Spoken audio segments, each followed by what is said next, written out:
Welcome, Christmas. Now I'm going to start off with a comment from CJ. Where are you? She asked me to talk about why is everything, I'm putting it in my words, so commercialized. And my answer is that really is a Western commercialization. And the people who celebrate Christmas in East Africa and many places all over the world are not buying extraordinary gifts and etc. However, what we're here to talk about is the gift within.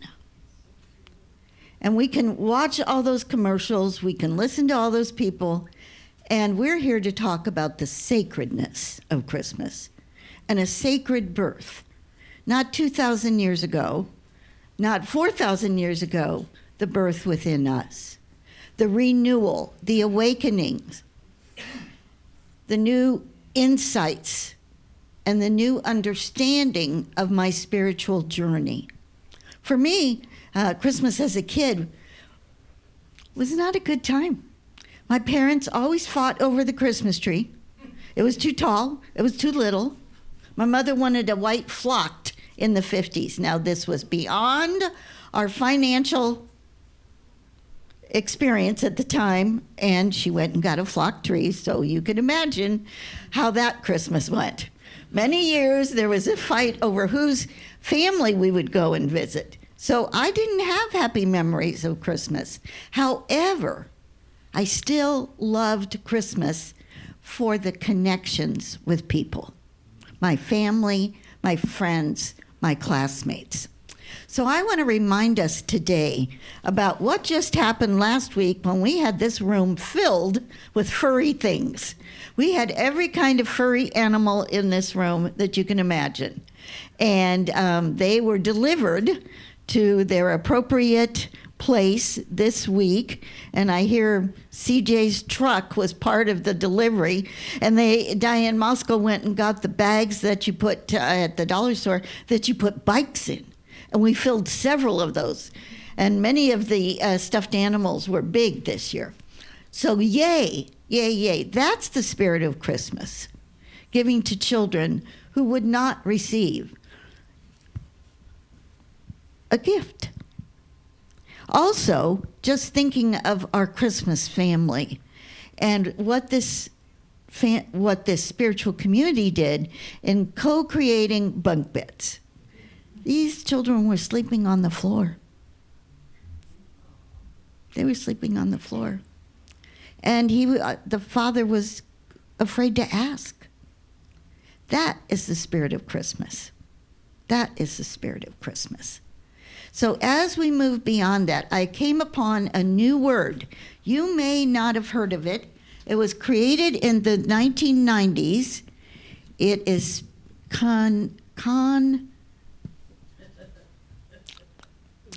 yes. What's Elizabeth?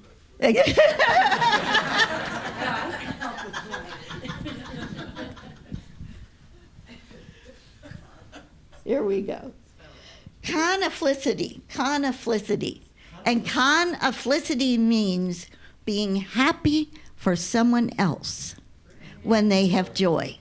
Conflicity means being happy for someone else when they have joy. The Buddhists, that's one of their 4 immeasurables, is celebrating with someone else their good fortune. Isn't that what Christmas is about?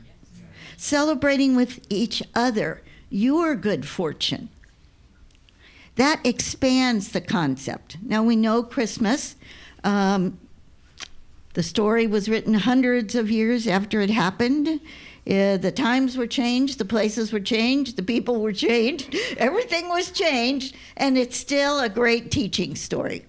Now we know of at least 13 similar stories of a virgin birth in Malaysia, in Asia, in South America, all over Africa, all over the world, similar stories of a birth of an anointed one, of a special child that was come to make changes.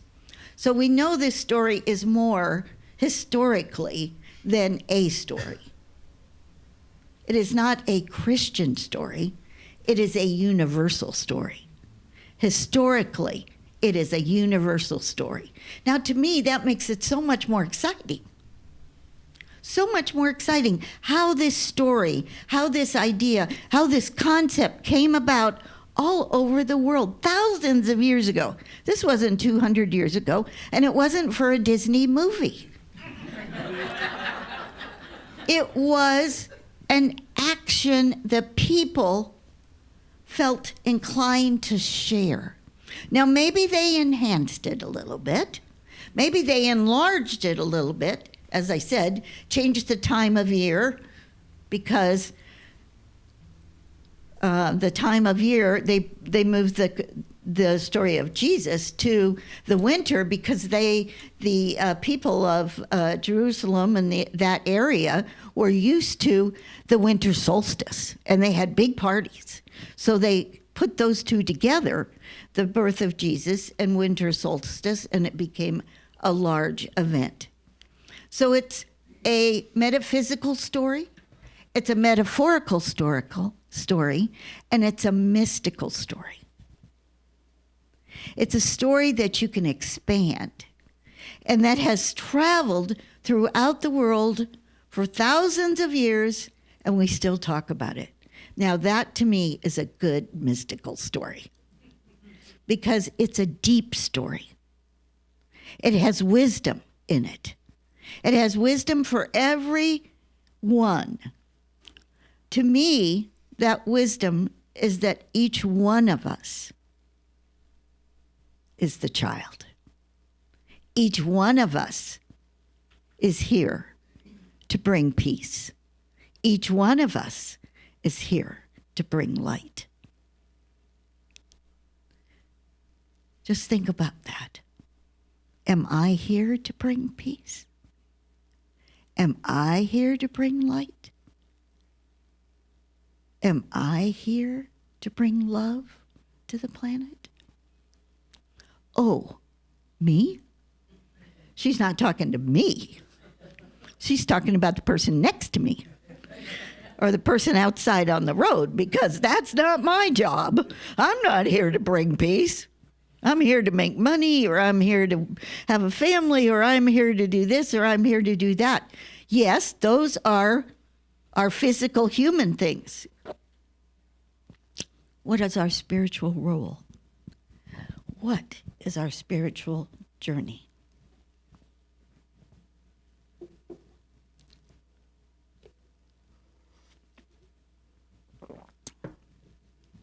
As we look back in our lives, have there been moments when we have known it was ours to do? It was ours to be love in that situation. Just go like this if you've experienced that. Have you ever known that it was yours to be the light in that situation? So there, we've all had moments. It gives me chills. We've all had those moments. And yet sometimes we just discount them. That was just a moment. That is our truth. That is our message. That is our honor.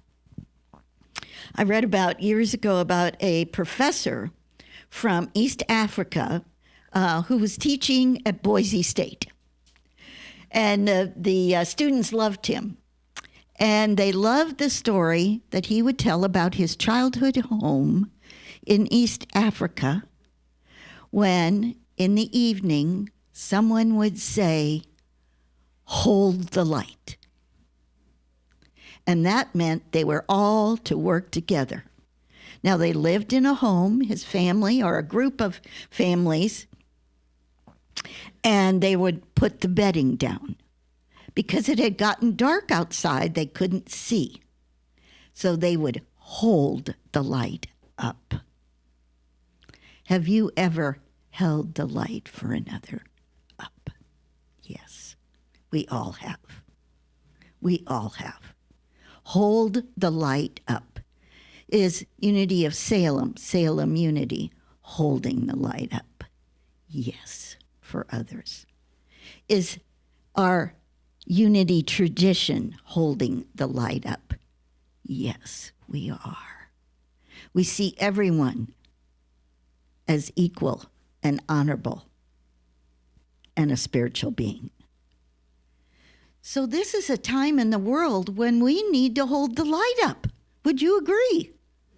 Yes. This is it. If it wasn't before, if it isn't tomorrow, it's today. And are you and I holding the light up? Are we complaining? Pricing. Are we complaining?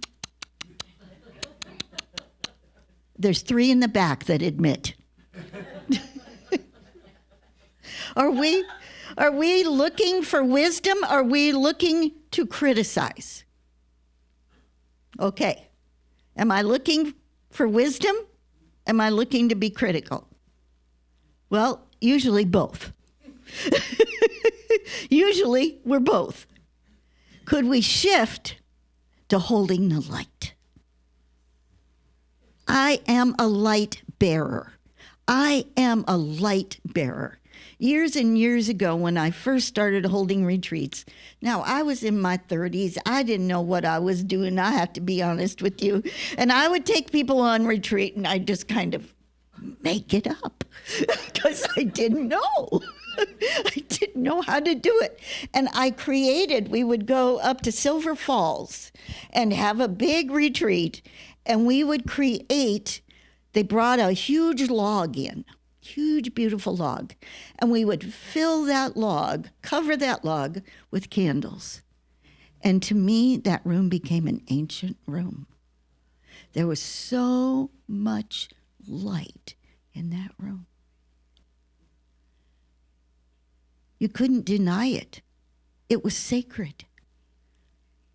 So Jesus is called the light of the world. You are the light of the world, we are told. Now, Jesus is said to use the words, be the light of the world. He is also said to use the words, love your neighbor. Now, over a dozen religions across the world say, love your neighbor. And Jesus was known to say, love yourself. Many religions say that. Jesus also said, at least in the writings we read, love the other. In other words, love that which you do not agree with. Now there's the rub. Now here's where we hit the Waterloo. Do we hold the light for the other? For those we do not agree with? Are we willing to be more than our personal opinions? I'm just asking. Okay, we've got 2 nods. Okay, yes. And what does that mean? How do we put that into practicality? How do we put that into practicality? Does that mean that we have to ask questions of people before we shake their hand or give them a hug? Does that mean we have to say, well, you're different, so you're over there and I'm here? Or that it's and in our world today, we feel that tension. Would you agree? We feel that tension. And it can be scary. It can be inspiring. It can be many things. And today I want you to go out of here remembering, hold up the light. In your work, in your home, in Safeway, Costco, highway, wherever you are, hold up the light. Anyone willing? Okay. And it means something to each one of us differently.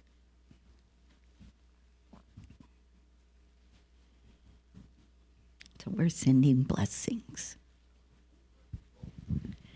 So I ask you to just take a moment, close your eyes, and ask yourself, what does that mean to me? What does that mean to me?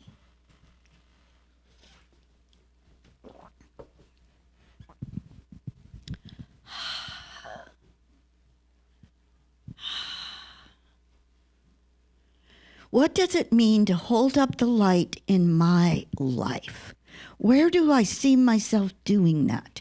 Is it in my family, in my community, in my thoughts, in my actions? How am I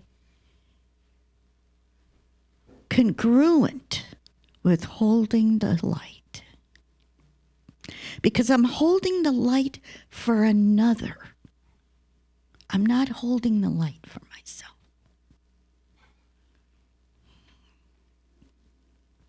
And right now you might begin to think of someone that you're holding the light for. Someone you're praying for. Someone you're sending love to today. Someone you care about that's in your heart. And just send that energy. I'm holding the light for you. And then think of a child across the world who doesn't have a blanket or a bed or a meal. I'm holding the light for you. Just think of the millions and millions of people who don't have a place to sleep. I'm holding the light for you. I have no blame or shame. There's nothing here. We're all equal. I'm holding the light for you. To me, that is the Christmas story. That is the story that Jesus came to share. That we are all one. We are all the light. We are all equal. And we are all called not to just hear the story, but to be the story. Continually, over and over and over. And we get tired. And we get frustrated. And then we remember, I am the light. So I'm going to invite you to close your eyes. We're going to have a meditation today based on a very old book. As I was going to bed last night, I thought of this book. It's called, I don't know, Your Power to Be by Reverend Sig Paulson. Now, Sig Paulson was a writer. He was the Unity minister at Unity Village and also at the big Houston church where they built a pyramid for the sanctuary. Quite a man. Had the opportunity to know Sig Paulson. So I'm going to ask you to just move around in that chair.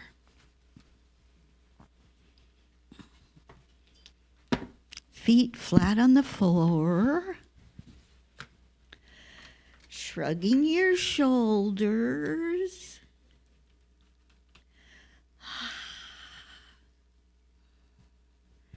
So this will be a little bit longer than you're used to. Just stay with it.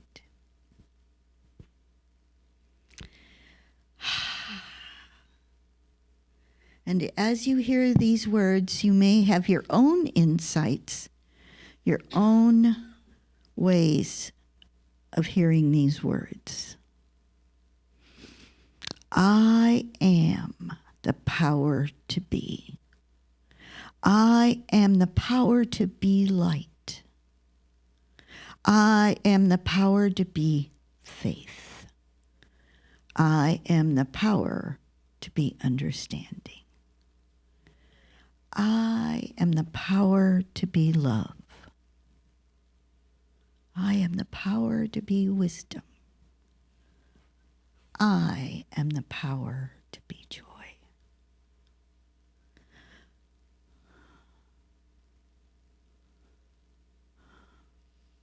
I am light. I am light. I am light. I am light in action. I am faith in action. I am love in action.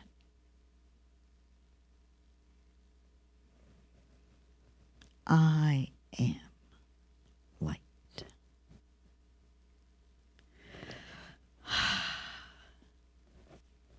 And we heard the words of Jesus, I am the way. I am the way. And the way is a spiritual road to living a life that shares our light. So I'm going to invite you just to go deeper. I am light. I am light.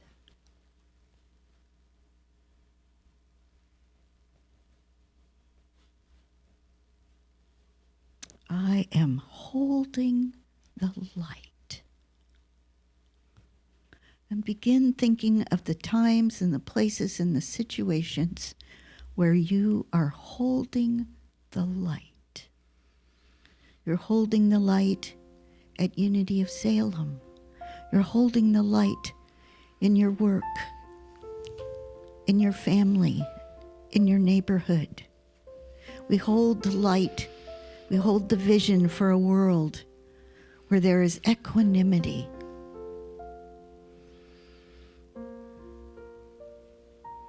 And we hold the light.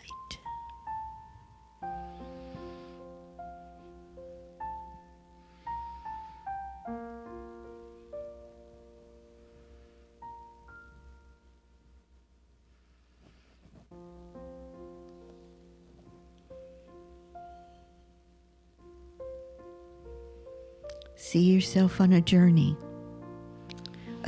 of light that has led you here today,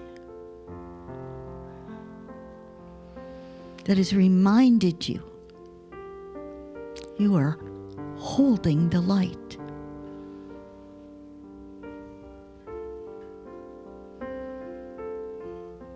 Just as the many spiritual teachers around the globe have done so in the past and are doing today, we are part of holding the light.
If there's a part of you that wants to ask for guidance, for your own healing, for your own direction, this is the time to open yourself to the divine in you, guiding you, co-creating your world.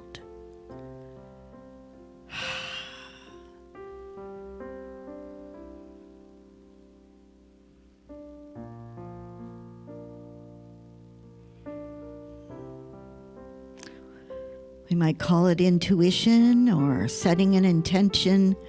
There's this little energy in there that wants to be expressed into the big world. Listen for it. Invite it. Welcome it.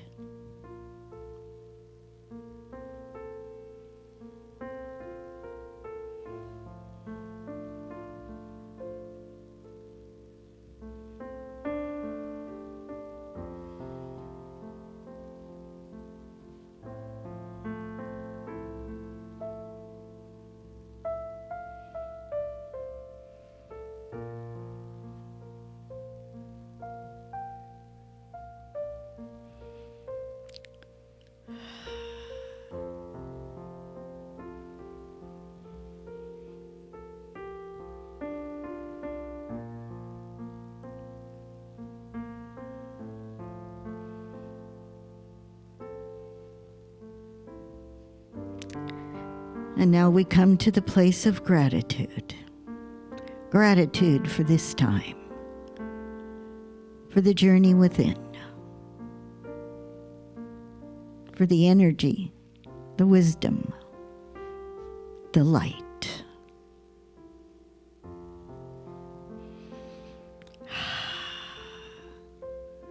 Being aware of your breathing, that which you received, and opening your eyes very slowly. I am light. Just whisper that on your lips. I am light. I am light. I am light. Let's say it together. I am light. I am light. I am the light. I am light. And we're holding the light. We have work to do. Are we willing? Good. All right. And we can celebrate the work that we are doing today and that we do tomorrow and in the future. Thank you for going on that journey with me. Holding the light.